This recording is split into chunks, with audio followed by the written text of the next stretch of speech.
Audio Jungle.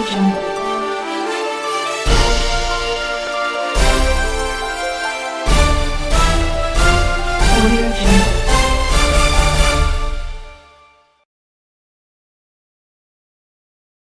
From the K99 Broadcasting Studio here in Nairobi. Good evening. My name is Emmanuel Mbugwa Chavaseki with the K99 TV, and we welcome our viewers around the world. This program takes a comprehensive and absolute look at issues that awaken public attention in politics, education, business, health, arts, and culture. First, let's take a look at major stories from around the world.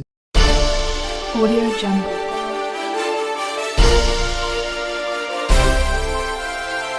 Today we'll take an intensive look at the global pandemic that hit all corners of the world.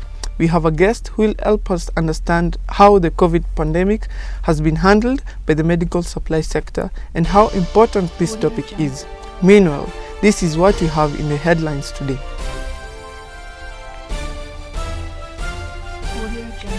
The world was shook to its knees with the emergence of the COVID-19 virus, causing a global pandemic.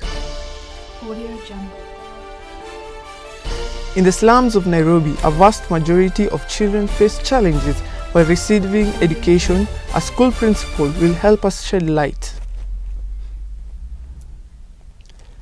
President Uhuru Muigai Kenyatta recently addressed the nation on the state of the country, and we will break down key points or parts of his speech.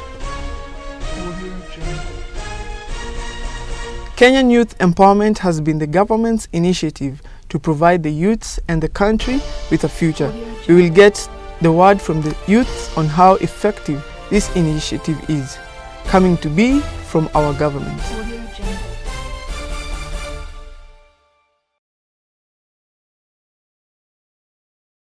Tonight, we will have an exclusive with the head of sales at Crown Medical. Let's have a look. The leading medical equipment and supply company in the country, you automatically became part of the global pandemic aid, and especially here in Kenya. What role have you played in aiding in the mitigation of the COVID-19? Well, we've done quite a lot, and some of the things that we've done in terms of mitigating COVID-19 are things that we've done either directly to individuals that were affected. Some of the things that we did indirectly, and what I mean is that we deal with a number of institutions. These are hospitals. We have what I would call partners in the industry. We have hospitals, we have county governments which work on behalf of their hospitals within those counties. We have Mission for Essential Drugs. These are corporate that deals with mission hospitals. We have guys that call themselves CHAK, that's Christian Health Association of Kenya, and we have several other organizations. And we work with all of them. Now, as Crown, perhaps it would be prudent to begin by giving a bit of background about Crown Healthcare, so that you understand the interface between Crown and these groups that I'm talking about. Crown Healthcare is a medical supplies company, like you know until now, and we have Crown Healthcare Kenya as the head office. We have our presence in 5 African countries. We have Crown Kenya, the head office again. We have Crown Nigeria, we have Crown Tanzania, we have Crown Uganda, and we have Crown Healthcare Rwanda. Now, each of these countries is autonomous. They do their staff, they have their CEOs, and we have the group chairman and MD who oversees the operations of both these companies. Now, in Kenya, I'll narrow it down to what we did matters COVID. Now, we had one event that we did through the Council of Governors. where we donated some equipment that were meant to be distributed to several county hospitals. We channeled this donation through the Council of Governors. That was last year in the month of May. We were able to donate equipment worth 22 million Kenyan shillings. And that was just one of those things that we did. Now, we work very closely with mission hospitals. That's one thing that, again, stands out. So what we do is we do preferential treatment in terms of pricing to mission hospitals. We do not, or we may not have a clear-cut policy on CSR. We may not have a clear-cut policy on CSR, but we work with mission hospitals in a manner that then helps their clients. I mean, patients who may not be able to pay a lot of money for medical care. We give these mission hospitals products at the lowest possible prices. And how we do that is through Mission for Essential Drugs, commonly known as meds. So they buy from us in bulk.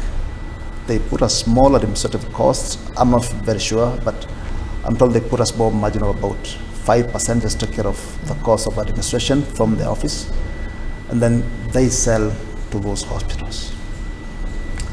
That way they're able to make all the patients that go seeking for medical attention from their member hospitals, be able to get that service at a low cost, right? Now, we do not, like I said, we do not have what I would call a properly structured CSR policy. But a number of times we have random donations, and one such case is again direct donations to some specific hospitals, like we did one with the Kendo Bay Mission Adventist Hospital.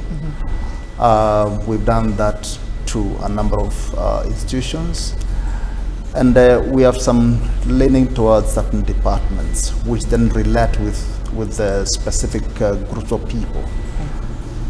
Like we have special attention to mothers and children, particularly. And this is what we did with the Kendo Bay Mission Adventist Hospital, where we donated some baby incubators. And we do this randomly. Like I said, we don't have a properly structured CSR policy as a company, but yeah, we do that a number of times. Yeah, that's well noted. And on our second questions, you as a company being frontliners during the country's battle with the pandemic, to mean you had the most activity during this supply of equipment across the country. And how did you ensure that when you're supplying your stuff is safe and you are safely distributing these instruments, and how safely was it, the manner that you did it, and the challenges that you faced during this time of supply? Well, I picked up two questions from your statement. One is touching on our members of staff, if I got it right. Now, you must have observed that even when you're driving in, your temperature's checked. Yes. And your details picked up by the team at the main entrance. This is what we've always done, right from the moment COVID struck this nation last in March. Again, one more thing you must have realized is that, again, not allowing anyone inside the compound without having their masks on. The only reason I'm having my mask off is because of this interview. Yeah. Right? Sure. So that we ensure. And then of course one more thing that we make sure is we have enough water every other place within our premises. Of course, we are one of the most reliable sources of disinfectants and everything else, and sanitizers. That's part of what we sell as a company. So of course, again, we ensure that all that is available everywhere, including one that you can see across. And then of course, one more thing that again we do is encourage our staff to go get the jab.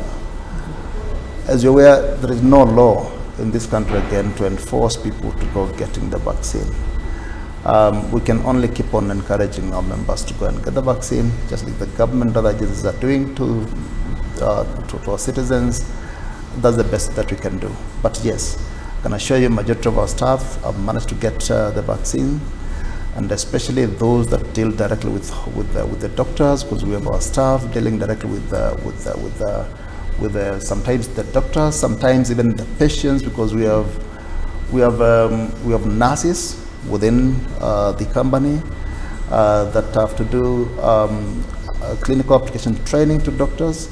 And with the pandemic having taken the direction it has taken, where patients sometimes get discharged from the hospital and they have to go home with some devices that should be helping them to supplement their oxygen saturation levels from home. Again, we have staff that have to follow those patients at home and train them on the use of some of those equipment that we're talking about. So we've made our staff understand that their job description demands that they take the vaccine seriously, and majority of them have been vaccinated. So yes, that we do. Your second question on the challenges. Yes, we've had enough challenges, and one of the challenges which came in with COVID last year is that the entire world got an abnormal demand for logistics in terms of imports and exports, depending on what each of these companies that we're talking about do. If you're a manufacturer, then of course we're talking of you having to export your production or your goods. At the same time, the same companies have to import the raw materials. So there was a lot of activity around the world that time. That is still the case even today. Now, it was quite a unique challenge for the African countries that were relying on developed countries, developed economies, places like Europe and even China, which were sources of vaccines, though that came in a bit late. But looking at countries that were being relied upon for production of equipment that are necessary for the mitigation of COVID-19 challenges in terms of treatment. We had China particularly coming in as a strong player in this, because we had all the countries, including Europe and US, relying on China for production of ICU ventilators and patient monitors and defibrillators and everything that goes with the critical care management. And what happened was that this being Africa, this being Kenya in particular, there we were trying to negotiate for the best possible prices. There we were trying to negotiate for the lowest possible cost of freight. But we had strong economies like the US and Europe that kept saying, bring the equipment at whatever cost, ship the goods at whatever cost of freight. For them, the priority was getting the equipment at whatever cost. For us, we knew by saying, bring the equipment at whatever cost, we're not going to have our hospitals or even the government affording those equipment at the prevailing price that time. So we kept negotiating with those manufacturers, because that same ICU ventilator that we could previously buy at price X was then, going for price X times 4, right? whatever we used to pay in terms of freight, because freight is charged by CBM. CBM is cubic meter. So we had that price going up 5 times. Why? Because all of a sudden, vessels were not available, because the demand for medical supplies and raw materials for producing those equipment was very high. And even now, as you're talking, we're still having that challenge, because we still have the pandemic going on, right? So that was one very outstanding challenge. Then challenge number 2 was that because okay, so one, I'm saying unavailability of those products, yeah, because we had Europe and US placing orders with the Chinese manufacturers, that required that those orders spill over. That was 2020, spilling over to 2021, right? Because when you speak to a company that has a production capacity of, say, 1,000 units of product X, and you give them an order of 10,000, what that means is that, they can only deliver the full order after, say, 1 year. Yeah. Now, that is still a challenge until now, as you're talking, because we still have the demand for those products now. So that was one. Then number 2, it was about now doing what we've always done locally in Kenya, even after receiving those goods. Remember, at some point, public transport was messed up. It collapsed because of what we used to call social distancing, because not each of our members of staff is driving. Yeah. So all of a sudden, we had to get everyone who was involved in the facilitation of either training to doctors or deliveries or anything that is involved in the process. We had to reorganize our team. We had to reorganize our finance. We had to reorganize our activities and get more cars for these individuals, which is not easy. You don't just wake up in the morning and buy a car. That required a lot of planning. It required a lot of readjustment. Sometimes, could mean that we take 2 more days, 3 more days, because enough times we are forced to have a pool car for 3 people, because I can't have everyone getting a car. Sometimes you get to realize that what we do is urgent in nature. We deal with hospitals, and when there is an emergency in the middle of the night, these guys call. They want an engineer in the middle of the night. They want an engineer, say, now. And the next 30 minutes, someone else again calls. And some of the guys that are calling in Mombasa, the next person who is calling is in Busia or Kitale, whatever it is. And all these guys need, say, a biomedical engineer to go and fix not any other equipment, an ICU ventilator with a patient on that machine. So that you can't tell the hospital wait for 3 days.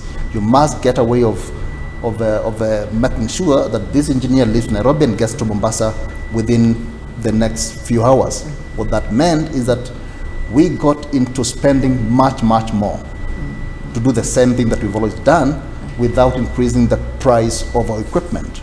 Now that meant, of course, that we're going to have our margins going down, because now instead of using public transport to get that engineer down to Mombasa, you have to get him a flight, right? Yes. So those were challenges that we've had to deal with, and we've had to remember that we're in the healthcare industry, not just for business, but to take care of the patient. And therefore we've had to take care of a lot of costs, not by increasing our prices, but by lowering our margins. Audio Jungle.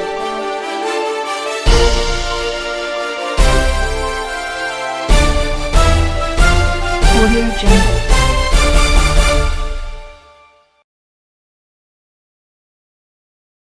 Na ulimjibu? Nani wanalia hapo nyuma? Ni mtoto. Usikate, mpatie simu. Hello, Junior.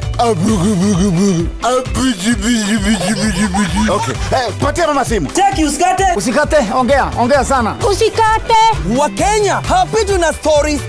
Story bonus imerudi na madrama na mavideo. Ongea zaidi au ongeza bado kwa line yako ujipatie 200% story bonus plus 200 MB YouTube free kila siku. Witinesa.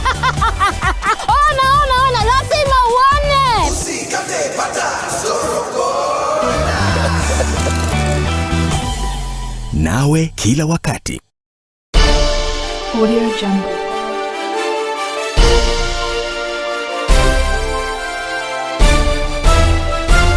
Audio Jungle.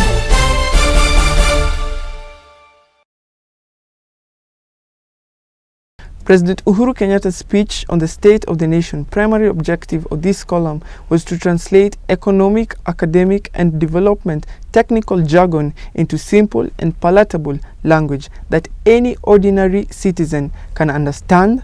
The historical significance of address is too great to ignore. As a self-confessed patriotic citizen, in terms of politics and public relations, the president scored highly. The address mentions nothing on the economic realities of ordinary folks. For instance, has the doubled gross domestic product (GDP) translated into improvement of the economic and social welfare of households? Is the triple GDP per capita felt in people's pockets? While the administration's performance scorecard boasts doubling the GDP, it completely ignores to explain at what cost. As at June 2021, central bank data lists the public debt at 71 trillion compared to 179 trillion in March 2013. This implies the public debt grew by 3 times over the period. Reported, this includes major infrastructural debt obligations held in the books of state of corporation or obligations hidden under public-private partnership agreements. The relevant question will be, has the nation's net worth improved or declined? We have to subtract the debts to what? To correctly answer that. Finally, the speech flaunts the big push projects, but it fails to speak on return on investments and the value for money for taxpayers. For instance, the much glorified standard gauge railway has not actually broken even many years later. Recent reports have projected of the operations of the line have billed taxpayers over 40 billion in working capital claims outside the initial debt obligations. Well, as expected, the speech fails to speak on the failed Galana Kulalu irrigation scheme, the laptop project, the fate of Stadia and dams, the NYS 1 and 2 heists, the managed equipment services scandal, COVID-19 millionaires, and the famine ravaging folks in over 10 counties. It fails to give hope to farmers or assure micro, small, and medium enterprises of a better tomorrow through a post-COVID recovery boom? Or doesn't a performance report card include both the good and the misses of this report? Tonight we're going to engage with a principal from Fair Oak School located in Kwanjenga slums, and we will talk about the health and the educational basics for our children. Let's take a look. Describe a situation where you had to have a tough conversation with a parent of a child in your care. Okay, in a school where we depend on the money for running the school, I remember a day, not once honestly, where you have to send the child for money, school fees, and the parent has a feeling that the fees cannot be paid with reasons not well known. So when I sent the child for school fees, the parent came, was mad with me, and there was conflict that really brought a tough discussion. I can't confess that. I mean, it's kind of hard, especially for a teacher. And what do you think about the physical and the psychological effects of corona to the children whom they are under your care? The impact has been there. Honestly, it has been pronounced. We can talk of many effects, but the main ones were psychosocial, where the children had basically left the environment of learning. They are at home when they are supposed to be in school, and the environment means they are now mixing with other pupils, not the children we have trained the Christian values. So the characters have shown they had those effects where they can talk bad language, they can fight physically, they can abuse. So those are some of the effects we immediately spotted after the corona pandemic. The truth is that CBC is better than the 844 system in the sense that it is full of activities. Children are involved in activities which are more practical than theory, and it has removed the stress of children being overworked with the academics. It has also made the children to be practical in their lives.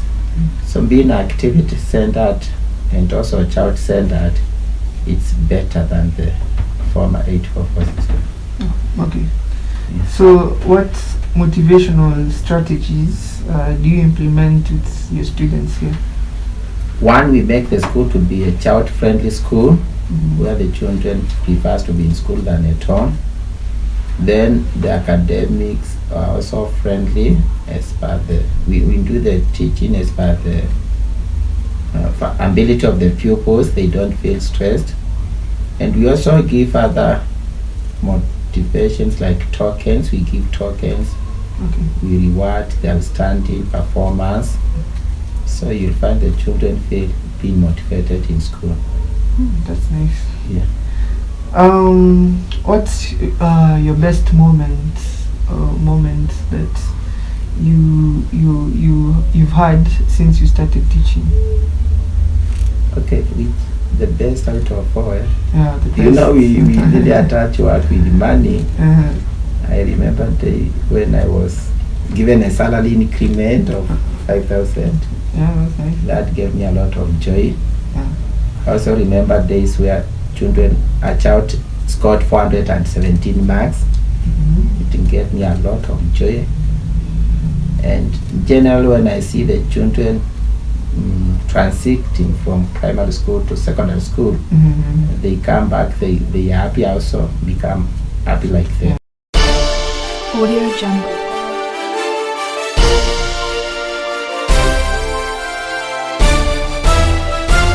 Audio Jungle.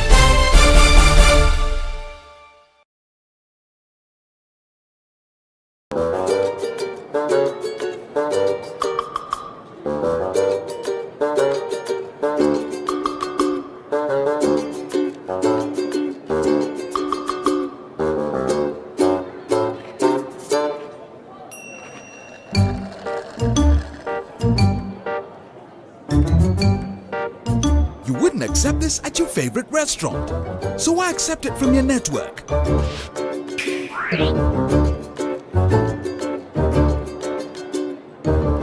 Airtel, the smartphone network. Kenyan Youth Empowerment has been the government's initiative to provide the youths and the country with a future.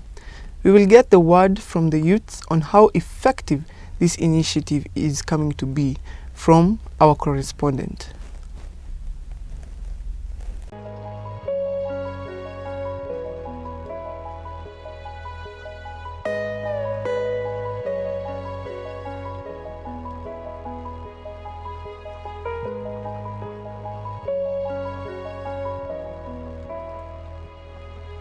Some of my friends wengi sana hawana job.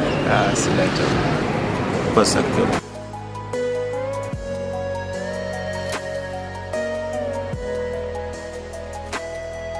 Mimi naitwa Vincent. Naitwa Mary Malongo. Ni musician, drummist. For now niko studying. Most of the youths are suffering back to us. Sasa niko 20. Daily uko si hustle ya kitu kidogo. So ina keep to going. So far like 6 months. Jobs zilikuwa nyingi sana. Acha interview kuna. Mimi nitakuwa okay with any, but at least payment and at least si overwhelmed. Manze ngumu. Tricky sana. usaidie mtu ni yule anataka chakula, anataka mavazi, anataka mtu wake, labda ako na watoto, watakula nini na ana joto. Nasema vitu vile. Akikaa kwa nyumba ni shida, akitokea mtaani ni shida. Sasa huyo kijana ama huyo mtu yani kazi yake ama atafanya nini? I wanted to do it in a more natural way. I wanted to, as in, to struggle to have my own stuff. Maybe one day, sometime, God will help me out.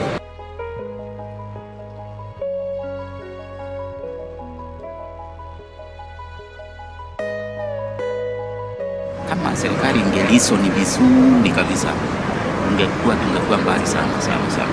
Gava inafaa tu tusaidie. At least pia angalie vijana kiasi. Vijana wapate kazi yao, wazee yao. Balance kwa vijana na wazee. Wazee kupatiwa kazi sio makosa. Unajua msinda ya vijana ama hawa wanajiita youth wanataka, lakini sio njogo wanataka. Anataka ikifika pale within 5 years. Hawa amefikia ule mzee wa miaka 80. Anamfikia kwa njia gani? Ya uporaji. Lakini jamani, let me put yourself in my shoes. Ukiona vile watu wanaiba pesa, mimi afadhali nikae na huyo mzee bwana, achunge hiyo pesa itumike vile inatakikana. Bwana. Lakini wazee pia ni wazuri kwa masauri ya kazi kwa vijana. Kazi kwa vijana nao sio wasindane na wazee, atafika hiyo wakati pia. Lakini kuna job zingine ni ngumu sana kufanywa na hao mayuli, hao watu wadogo. Inataka mtu ambaye ako juu yake naye amsikirie kazi inaenda hivi ama iko hivi na hivi na hivi na hivi na hivi na hivi.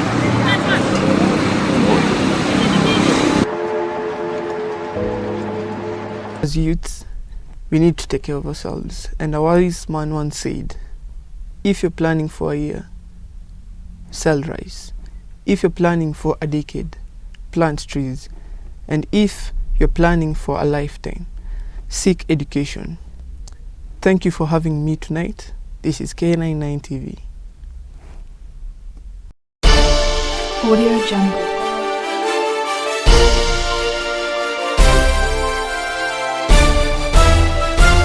Audio Jungle.